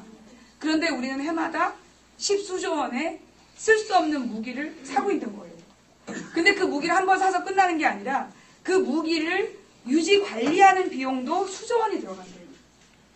저희 입장에서 얼마나 기가 막히겠습니까? 그러니 이제 제가 미국을 참 감사하는 마음이 있지만 미국에 있는 소수 그 무기 산업자들에 대한 전 원망과 분노가 있습니다. 그래서 오늘 이 자리에 온 거는 저에 대한 오해를 좀 풀어달라. 망치부인 종북 세력이라는 오해하지 마시고 망치부인이 반미라는 오해하지 말아달라. 나는 이 미국에 살고 있는 합리적인 민주주의자들, 정말 자유를 사랑하는 분들을 감사히 생각합니다. 그리고 자신의 돈벌이를 위해 그 소수의 그 욕심꾸러기 무기사업자들을 싫어할 뿐이라는 거, 그걸 좀 기억해달라는 말씀 드리고 싶고. 그럼 망치부인 여기 왜 왔냐 도대체. 사실 여기 지금 앉아 계신 분들 중에 오늘 처음 보신 분, 저 여자 왜 왔을까 싶으시죠? 듣보저 마지막을 불러놓고 왜 나를 여기 오늘 주일날 피곤해 죽겠는데 집에도 못 가게 할까? 사실은 이제 제가 이제 인터넷에서 방송을 하는 사람인데 저기 써있는 아프리카 TV라는 데에서 시사 방송을 하는데 제가 그 아프리카 TV라는 데서 방송을 하는 게 2007년 1월 17일부터였습니다. 그러니까 뭐냐면 여러분 지금 이 기계 보이시죠? 이게 지금 아이폰이에요. 아이폰으로 그냥 이렇게 아프리카 앱이라는 걸 다운받으면 이렇게 미국에서 지금 저를 찍고 있는데 이게 지금 한국에서 수천 명이 같이 보고 있는 거예요. 그리고 여러분들도 언제든지 이 망치부인을 이 아프리카를 통해서 볼 수 있는데 사실 우리가 방송을 한다 그러면 엄청나게 많은 스튜디오가 필요하잖아요. 스튜디오를 만드는데 수십억이 들어요. 그 방송 전문 카메라에 그다음 전문 인력들 엄청난 돈이 드는데 저 아프리카 TV는 이렇게 간단한 장비 하나를 가지고 방송을 할 수 있는 개인 방송 시스템이에요. 그래서 이제 제가 방송을 처음 시작하던 2007년에는 노트북에 웹카메라, 여러분 화상통신 하시는 웹카메라를 꽂고 방송을 시작할 수 있었던 거죠. 그때 왜 방송을 시작했냐 하면 저희 김근태 의원님 때문이에요. 이 양반이 바둑을 두시는 분이에요. 바둑을 두셨던 분. 말 한마디를 할 때 바둑 한 판 두시고 얘기를 하세요.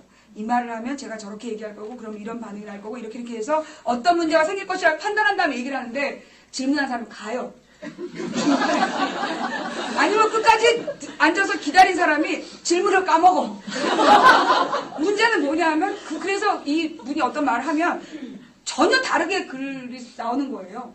이분이 어떻게 얘기를 하면 조선일보, 중앙일보, 동아일보는 그래서 민노당을 심하게 공격했다, 비판했다라고 나와. 혹은 노무현을 비판했다. 그런데 한겨레, 경향, 오마이신문은 이 그 노무현 대통령이 보다 더 진보적인 정책을 펴야 된다. 노무현 대통령의 신자유주의 정책이 개선돼야 된다는 긍정적인 방향을 얘기했다고 쓰는데 이쪽은 노무현을 무조건 깠다 이렇게 쓰는 거예요. 그래서 제가 이건 문제가 좀 있다. 대한민국의 언론이 제가 아이들을 가르치는 일을 했었어요. 제가 뭐 하던 사람이냐면 대학교를 막 졸업했는데 성적이 그렇다 보니까 이렇게 대기업, 중소기업에는 차마 성적증명서를 낼 수가 없고 국가 기밀이에요. 그러다 보니까 이제 제가 그 당시에 학원 강사를 시작했어요.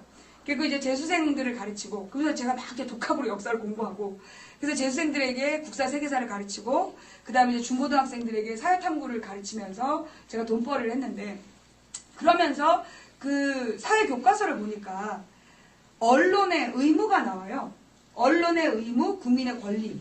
뭐냐 하면 언론의 기본적인 의무가 뭐냐 하면 정치 권력과 경제 권력을 감시하고 비판할 의무가 있다. 언론은. 근데 전제가 뭐냐 하면 정확한 사실을 전달한다는. 사실 전달을 통해서 그 정치 권력과 경제 권력을 비판하고 감시할 의무가 있다라고 써 있었고 교과서에 온 국민은 정치 권력과 경제 권력을 비판하고 감시할 권리가 있다. 한마디로 민주주의 국가의 국민은 정치 권력을 비판할 권리가 있다라는 걸 아이들에게 가르치고 있었어요, 제가. 그런데 이 언론이 거짓말을 하는 거예요. 그래서 제가 이 방송을 시작했던 이유가 진실을 가르치는, 그러니까 진실을 보도하지 않는 언론이 어떤 거짓말을 하는지를 밝혀야 되겠다. 그래서 제가 이제 방송을 시작한 거죠. 그래서 이제 제가 그동안 해왔던 방송 내용은 뭐냐면 2008년에 미국의 교민분들도 민감하셨던 그 미국산 소고기 수입 문제. 그게 노무현 대통령 때는 어떻게 합의가 됐냐면 미국에서 생산되는 30개월 미만의 소고기만 수입을 하고 그 다음에 만약에 뼈라든가 광우병 위험물질이 발견되면 수입을 중단한다. 이게 노무현 대통령 때 합의된 내용이었어요. 그런데 그 내용이 나왔을 때 그때 조선일보, 동아일보, 중앙일보가 뭐라고 비판했냐면 한국인 광우병에 더 취약. 그러면서 한국 사람이 광우병 위험성이 세계인보다 더 높다. 이런 보도를 막 쓴 거예요. 그러면서 노무현 국민의 건강 주권 포기하나. 일본은 22개월 미만 수입 추진. 그러면서 노무현 대통령도로 30개월이라고 했다고 30개월 미만으로 했다고 맹비난을 한 거예요. 그래서 제가 2007년에 그 방송을 하고 있을 때 노무현 대통령을 비판하는 많은 전화를 받았는데 그 내용이 뭐였냐. 노무현은 국민 건강주권에 관심이 없다. 어떻게 30개월까지 소고기를 수입하느냐. 그래서 노무현 대통령 비판하는 전화를 제가 생방송으로 다 방송을 했었어요. 그런데 이명박 대통령이 2008년에 집권해서 제일 먼저 한 일이 뭐냐면 미국산 소고기 전량 수입. 그게 무슨 얘기냐. 원령 구분을 두지 않는다는 거였어요. 그러니까 몇 년이 됐든 뭐 50개월, 60개월 상관없이 수입한다는 얘기였어요.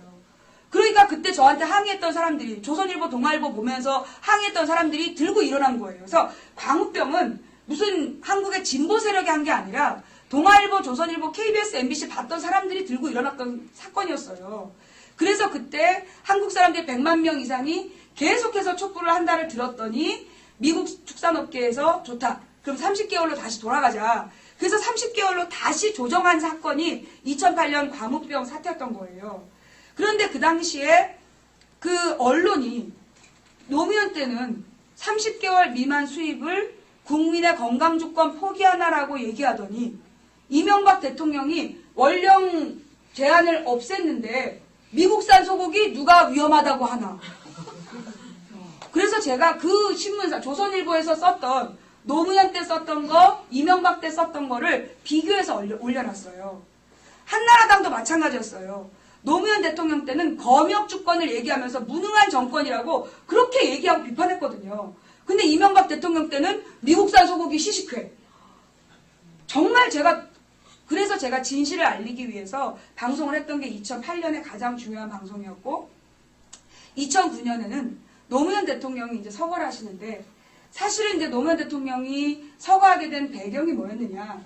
한국에서 한 여배우가 자살했어요.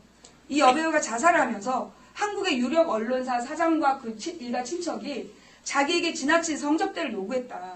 그러면서 유서에다가 그 언론사 사장 이름을 다 써놓고 그걸 공증을 받았어요. 공증을 받은 다음에 자기 집에서 목을 메고 자살한 거예요. 그래서 이 여자의 유서에 있는 도대체 명단이 누구냐? 그게 장자연 리스트라는 이름이었어요. 그래서 장자연 리스트가 뭐냐고 사람들이 막 깜짝이야. 네, 우리 앱에 이런 문제가 있어요. 특히 잠자리에서 절대 드시면 안 됩니다. 남편도 만들 수가 있어요. 그래서 그 당시에 장자연 리스트라는 게 딱 썼는데 그래서 많은 국민들이 장자연 리스트를 검색해서 찾고 있었어요. 저는 이유는 모르겠는데 그 당시에 조선일보가 이정희 의원을 고소했는데 왜 고소했는지 전 모르겠어요. 그러니까 그 당시에 왜냐하면 그 언론사에 누구도 어떤 신문인지 얘기를 안 했는데 조선일보가 이정희 의원을 고소했어요. 왜 그랬는지 전 지금도 몰라요. 진짜 몰라요. 예. 근데 그 당시에 그런 일이 벌어져서 어느 신문 어느 사장이냐가 막 추적되는데 어느 날 언론에 기자가 나와서 이렇게 얘기를 하는 거예요. 지금 세간에 주목을 받고 있는 두 가지 리스트가 있다. 하나는 장자연 리스트이고 또 하나는 박연차 리스트다. 저는 그날까지 박연차 리스트에 관심도 없었고 듣지도 못했는데 그 기자가 처음 얘기한 거예요. 그날부터 언론은 한간에 두 리스트. 그럼 우리가 궁금한 건 장자연 리스트인데 박연차 리스트가 도는 거예요. 그럼 박연차가 누구냐? 경남 지역의 정치인들, 한나라당이나 열린우리당이나 가리지 않고 막 그 용돈 주고 후원했던 사람이에요. 그 사람한테 누가 돈을 받았느냐. 이게 이제 리스트로 뜬 거예요. 그래서 이제 한나라당에서 대표적으로 걸린 사람이 그 당시 박진 국회의원이었고, 열린우리당에서 대표로 걸린 게 이광재 강원도 도지사. 그런데 여러분도 아다시피 박진 의원은 의원직을 유지하는 형을 받았고, 이광재 도지사는 도지사직을 박탈당하는 사법부의 판결이 있었죠. 그런데 두 사람이 받은 서비스는 똑같았다는 거. 그랬는데 같은 코스를 받고 한나라당은 그냥 통과, 열린우리당은 끝. 이렇게 됐던 거였어요. 그 박연차 리스트라는 거를 막 띄우면서 노무현 대통령에 대한 수사가 시작이 됩니다. 그러면서 그 3월 중순부터 뉴스가 나오기 시작해요. 노무현 대통령 10억 받았다. 다음 주가 되면 아니다 20억을 받았다라는 제보가 들어왔다. 그 다음 주가 되면 40억을 받았다라는 의혹이 제기됐다. 근데 의혹이 제기됐다 기사 내용이에요. 조선일보를 딱 보면 이게 신문에 이제 보통 우리가 전철에서 자기네들이 이제 신문을 잘 안 사고 그 직장인들이 지나가면서 갑판대에 제목만 보고 가거든요. 딱 조선일보가 이렇게 있으면 여기 뭐 땡땡일보 써있고 시커멓게 노무현 20억. 그 다음 주에 아니 노 40억 이렇게 쓰는 거예요. 그 다음 주에는 600만 불의 사나이 노무현. 그게 뭐냐면 노무현 대통령이 60억을 받았다라고 보도를 한 거예요. 그래서 저도 사실은 그때도 신문을 열심히 안 읽고 있다가 특히 이제 조선일보 제가 심장이 약해서 잘 안 읽어요. 보다가 졸도할까봐. 그런데 제가 이제 그 신문을 왜 읽게 됐냐면 어느 날 아침 너무 화가 난 거예요. 노무현 대통령이 1억짜리 시계를 받아서 그 시계를 논두렁에 버렸다더라. 그래서 금캐러 가세 봉화마을 금캐러 가세라는 만평이 딱 조선일보에 올라와요. 그러면서 요즘에 노다지 캐러 가는 사람들이 많다는 얘기가 온 거예요. 저 화가 났어요. 도대체 노무현이라는 사람은 전직 변호사가 자기가 수사를 받을 수도 있는데 증거물을 어떻게 은폐할 수 있느냐. 너무 화가 났어요. 그래서 기사를 딱 뒤졌죠. 어머? 기사를 보니까 제목은 20억, 40억, 600만 불의 사나이인데 내용에 보면 의혹이 제기됐다요. 그래서 제가 증거를 찾았어요. 그 당시 한 달 반 동안 나왔던 뉴스 중에 노무현 대통령이 뇌물을 받았다라는 증거는 놀라지 마십시오. 단 한 건도 없었어요. 그러나 우리는 노무현 대통령이 수십억을 뇌물을 받은 걸로 그 보도를 보고 알았던 거예요. 얼마나 기가 막힙니까? 그래서 사실 제가 노무현 대통령을 별로 안 좋아했어요. 왜냐하면 노무현 대통령이 된 다음에 그러니까 재벌들은 정말 부자가 됐어요. 그런데 중산층은 몰락하고 서민들은 별로 나아진 게 없었거든요. 나라가 부자가 되면 같이 잘 살아야 되는데 재벌만 잘 살아. 그래서 제가 노무현 대통령을 되게 비판을 많이 했어요. 방송을 하면서 신자유주의를 너무나 이렇게 무비판적으로 수용했고 그로 인해서 한국의 경제가 파탄났다. 이건 노무현 책임이 있다. 그래서 비판했던 사람이에요. 그런데 그 뉴스를 딱 보고 나서 제가 글을 쓰게 돼요. 나 노무현 되게 싫어한다. 근데 말이지 이건 좀 아니지 않냐. 전부 다 의혹, 주장, 설이다. 증거는 단 한 개도 없다. 이러면 안 되는 거다. 언론이 이러면 안 되지 않냐. 왜냐? 그때가 4월 28일이 한국에 재보선이 있었어요. 그 재보선을 위해서 노무현을 그렇게 깔아댄 거예요. 깔아뭉개면서 그 뉴스들을 냈던 거죠. 그러면서 노무현 대통령을 수사한다고 그 버스에다 실어서 보내면서 헬기가 따라가면서 추적하잖아요. 그런 걸 온 국민이 보고 정말 노무현 대통령이 죄가 많아서 저 사람이 정말 범죄자인 줄 온 국민이 알았잖아요. 근데 제가 나중에 자료를 찾아보니까 증거가 하나도 없더라는 거. 그리고 노무현 대통령이 이제 죄송합니다. 지금 어떤 시청자분이 너무 우셔가지고 네 굉장히 막 서름에 못 빠지신 것 같아요. 죄송합니다. 이런 말씀 드리면 안 되는데. 그래서 이제 제가 노무현 대통령에 대해서 허위 사실을 유포하고 있는 것에 대해 일단 경고를 4월 20일에 했는데 5월 23일에 사건이 터집니다. 저는 한 번도 노무현 대통령 조문을 못 갔어요. 살아계실 때 많은 비판했던 사람이라서 제가 감히 조문을 못 가고 다만 제가 조문을 안 가는 대신 앞으로 노무현 대통령과 관계된 허위 사실이 나오면 나는 한 가지만 추적하겠다. 증거가 있는지 내 평생 그것만 하겠다. 그걸 다짐했어요. 그러면서 제가 그날 5월 23일에 방송 제목을 뭐라고 썼냐면 노무현은 자살한 게 아니다. 정치적으로 타살당했다. 누구에게 타살당했냐면 이명박 정부와 검찰과 언론에 의해서